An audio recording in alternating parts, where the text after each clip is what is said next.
What's going on, everybody? Welcome back to the SmoovePlayz podcast. I'm Austin, aka Austin Plays, joined by my boy Dean, aka Mr. Smooth. Dean, it's Friday, and we're not usually going to be here on a Friday, but we got a special game to talk about. We got a matchup between the Chiefs and the Chargers down in Sao Paulo, Brazil. Yes, sir. Just like we talked about it yesterday with this kickoff, they're trying to give us 5 straight days of football. So a little Friday night football, divisional matchup. Can't complain about that. Yeah, back-to-back primetime matchups are divisional games, and I don't remember if we touched on it, but there's a lot of divisional matchups in week one. We'll get into more of those, obviously, in our Sunday preview episode, and then we got Monday night. We'll get into all of these games. Don't worry, but we're here now on Friday. We're talking about the Chiefs and the Chargers, which a lot of people are saying that this AFC West division is wide open. Yes, a lot of people I've never heard more talk about that in the past. What the Chiefs have won the division for. I mean, since Patrick Mahomes has been there. Yeah, for sure. And so the most chirp I've heard about other teams with the Broncos and the Chargers. So we're pretty lucky to see this matchup in week one. We'd have to remember about the Chiefs being without Rasheed Rice, Yep. and as he suspended the first 6 games. Yeah, so yeah, Rasheed Rice still suspended for the first 6 games to start the year, carrying over from his auto incident, speeding violation, violating league policy, basically just carrying over from last year. Um, I think that we saw kind of what happened with the Chiefs when they weren't at their best receiver wise, and we saw easily the worst statistical career for Patrick Mahomes. And I mean, Rasheed Rice is a good player. Like they're like going into last year, a lot of people were talking about Rasheed Rice potentially being like easily being a top 10 receiver in the NFL by the end of the season. And then obviously everything kind of went off the rails. But do you think that Rasheed Rice being out is going to make a significant impact in this game? I think it'll make an impact, maybe not as significant as people think. I know he was putting up great numbers before he got injured, but I do think that I've heard that the Chiefs are going to open up this offense a little bit and kind of change it from last year where they led the league in like RPOs last year.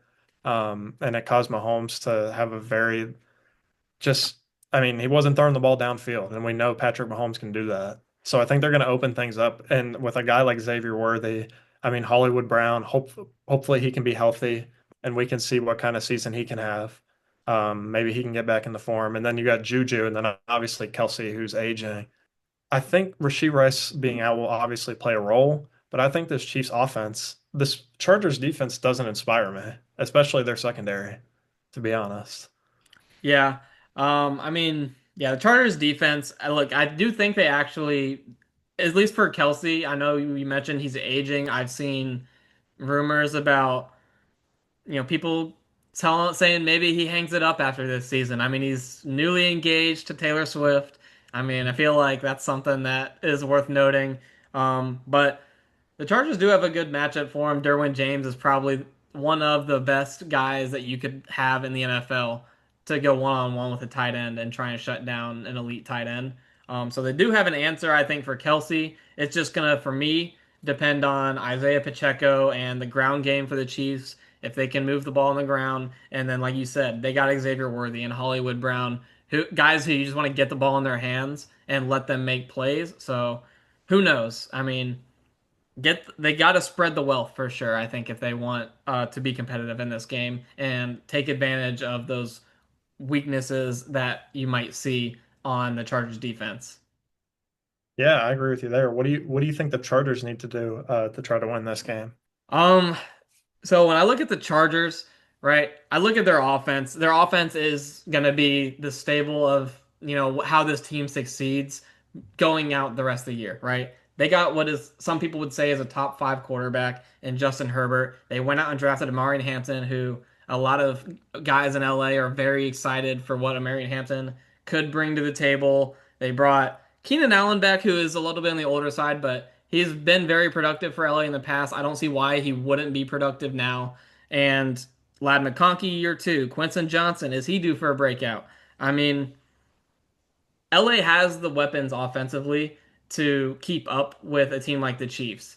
And I think it's going to come down to their defense. Just like you said, if the Chiefs want to push the ball down the field, let Patrick Mahomes air it out, the key for the Chargers is just going to be limiting those big plays and not getting beat over top. Keep the play in front of them, make good tackles, and they just got to play smart and not shoot themselves in the foot. Yeah, I agree with you there. I think my two biggest keys for the Chargers in this game are, well, one just note is how big the Rashawn Slater injury is. I mean, they drafted a guy like Joe Alt, so luckily they have him to play left tackle. But if they had Slater, their offensive line would be one of the best units in the league. Um, and another thing is, I think everyone looks for this Charger offense to, ground and pound, obviously, because Harbaugh's the coach. I would love to see them. I think they are talented enough, especially with Justin Herbert and, like you said, McConkey, Keenan Allen, even rookie Trey Harris, that they can spread this thing around and just let Herbert.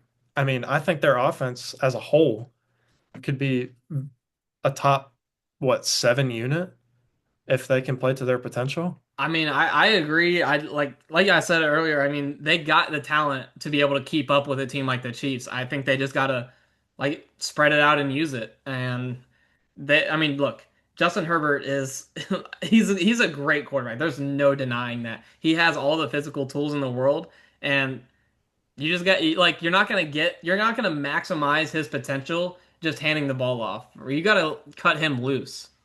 Yeah. And just one funny note about this game is my dad.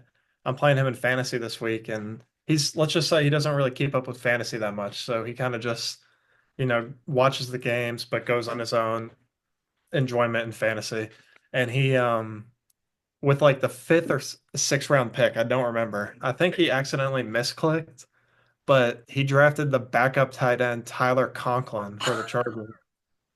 And so it just made me think about how Tyler Conklin's going to score a touchdown You because know, hey, playing so, so is this an early prediction for a touchdown score for this oh, game? he's scoring. I'm playing him. He is for sure scoring.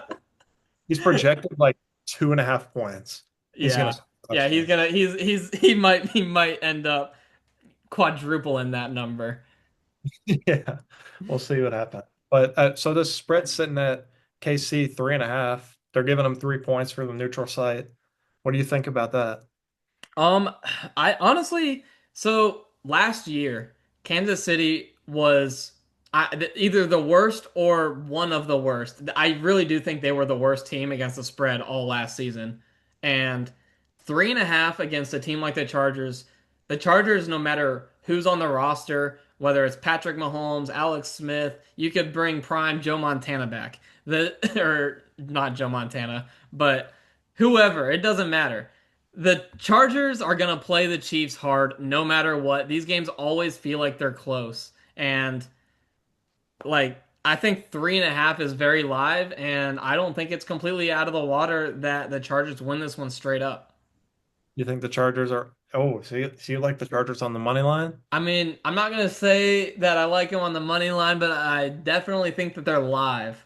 So you like them plus the points. I do Chargers like, plus. I think I'm leaning a whole lot more towards the Chargers plus 3.5. I could definitely see this game coming down to a game-winning field goal.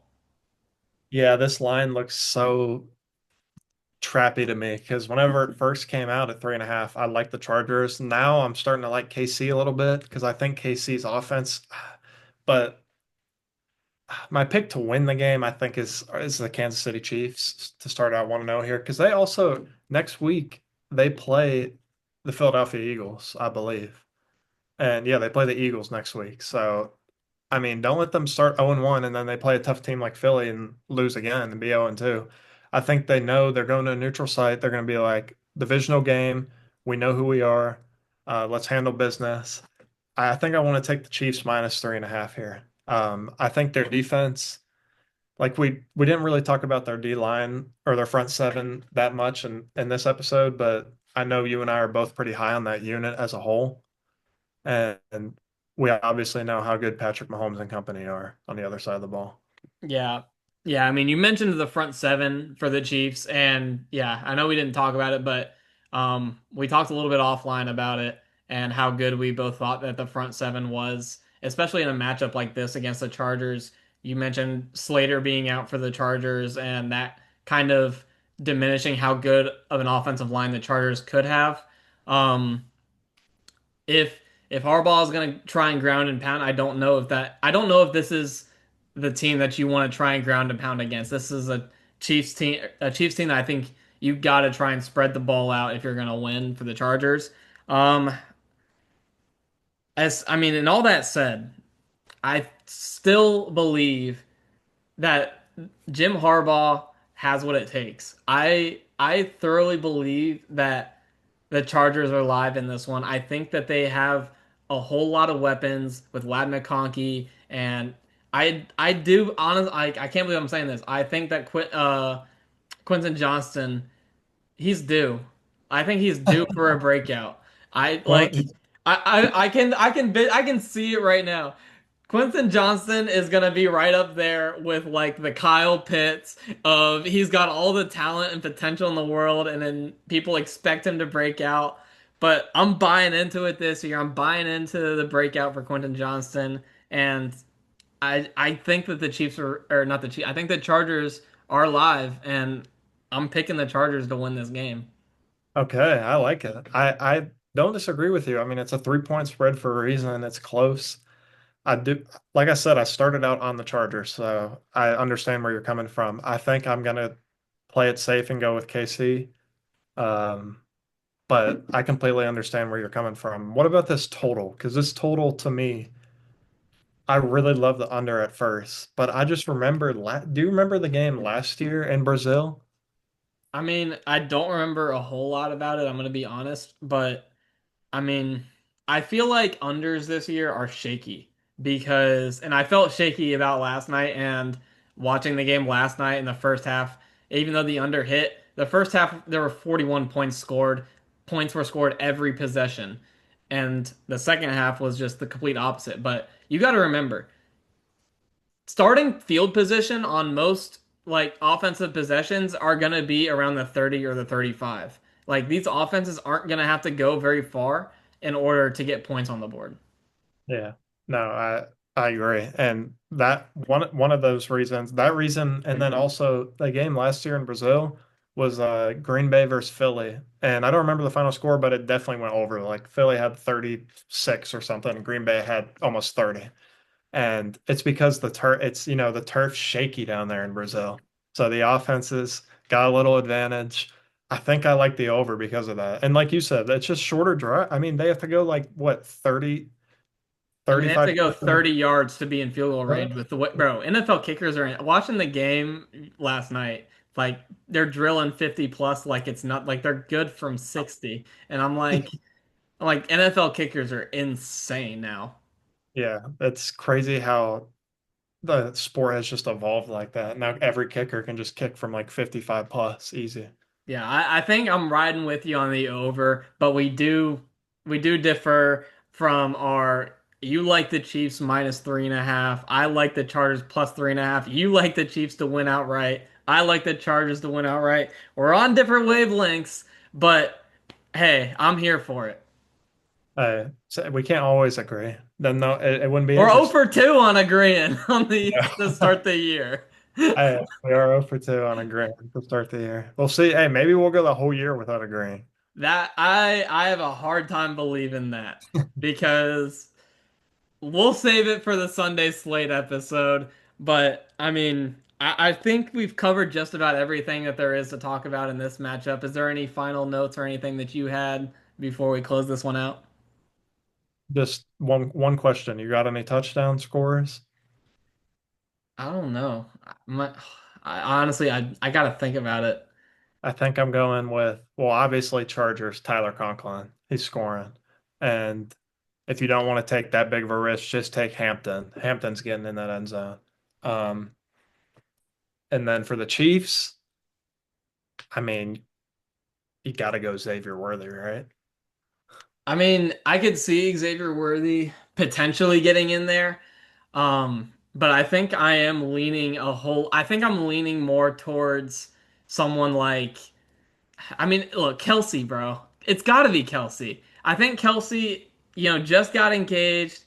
He's like he just got another ring. I mean, you can't tell me he's not getting into the end zone. But um I think my other guy that I like would be Isaiah Pacheco. I think that Isaiah Pacheco getting in the end zone.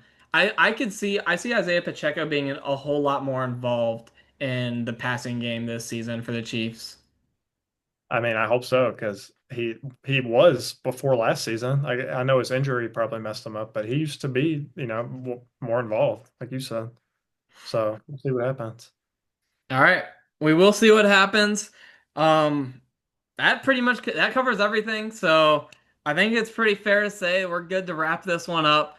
Uh, if this is your first time tuning in, we appreciate y'all and subscribe if you want to see more. Leave a like and comment if you enjoyed the video. Um, let us know. Honestly, this we didn't even talk about it, but this game is going to be on YouTube. I mean, can we acknowledge how ridiculous the streaming and different streaming services is getting? Like, come on. Can we just streamline where games are going to be instead of having to jump from place to place to watch some football? It's too hard. It's too hard, my friend. Now we need 14 different apps, but that's a long conversation. That we can go down that rabbit hole for a while. Yeah. All right. Well, I don't got nothing else. Dean, if you got nothing else, we appreciate y'all tuning in. Subscribe, like, comment, and we'll see y'all in the next one. Peace. Peace.